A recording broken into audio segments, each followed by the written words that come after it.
အခုရှင်းနေတဲ့အလုပ်ကပါတယ်ဒီမှာရှိတဲ့ပေါင်းပြီးပတ်သက်တဲ့သူတွေကတရားမပါဘူးเนาะအပြင်ကထွားလောက်တာတဲ့ဟိုပညာရှင်တွေပါဘူးပြည်ကြီးကဒီနည်းပြပေးရတဲ့အကြောင်းကိုဘယ်လိုစီမံရှိတယ်ဒီပြဒီလိုပေးသွားရဘယ်သူမှရှိတယ်တရားခံဘယ်သူလဲมาแหล่นะเป็นคนโยโย่เลยนะใครเข้าไปออกเขาเนี่ยเขาว่าเขาเป็นผู้ว่าใครเป็นน้องคำใครเป็นมากของคำอะไรครับวันนี้มาติดผมสองเลยวันนั้นเจ้าอันนี้เป็นคนตรงนั่งส่วนหมอกนั่งออกคำแรกแต่ตั้งหมอกส่วนยกตัวนั่งของคำมาเลยที่นั่งออกคำแรกหมอกคำตั้งผู้เลยจริงๆขนาดตั้งอยู่ในเกมขาเก็บคำเล่าไปตั้งว่าไปที่อาลาเราเลยก็มาอยู่ขนาดดีเป็นยังเป็นในใจชีแม่งาเฉยเนี่ยสุดเลย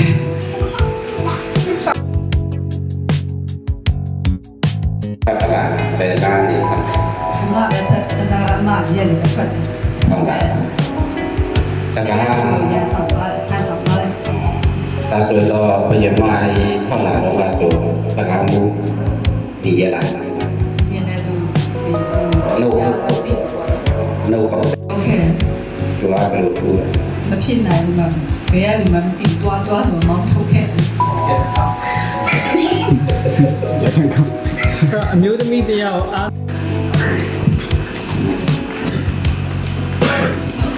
วันหน้าพี่มาย้อนเรา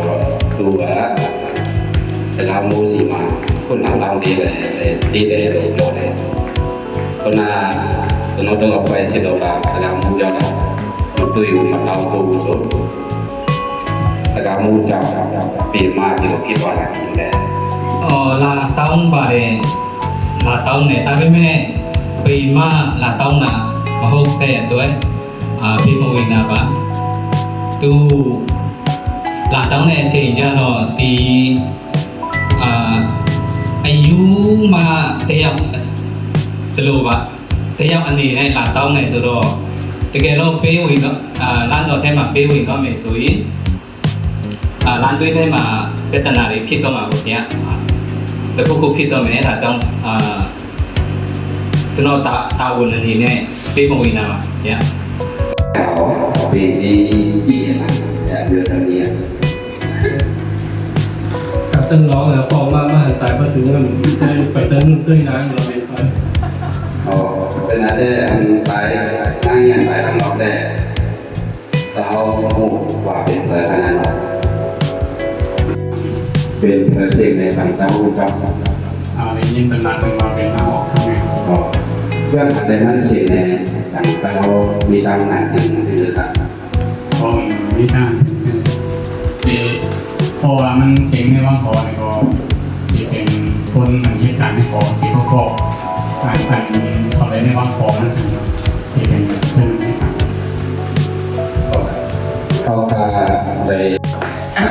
กำลังมันกำลังมันกำลังมันด้วยห้องจะเดินต้องไม่ได้เรา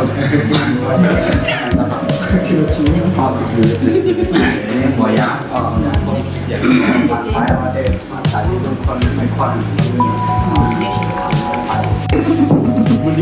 ก็ที่เขาเนี่ยมาเป็นริบารีริสต์ริบารีอย่างนี้ทุกทีเลยน่าเอาทำลายอะไรขาตัวไหนขาเดี๋ยวทุกทีที่ว่าตัวนี้จังก่อนนี่ก็เล่นอะไรเป็นส่วนนี้เราทำก็พูดทางว่าเป็นพันแล้วต่างๆเวลาดูปีมากมีใจแต่ตัวถึงที่เราแต่หมันเตะขาได้แล้วว่าตายน้าคำที่ว่าตายมันจะพูดกันพูดจะว่าพูดว่าตายก็ซ้ำว่าตายก็ซ้ำ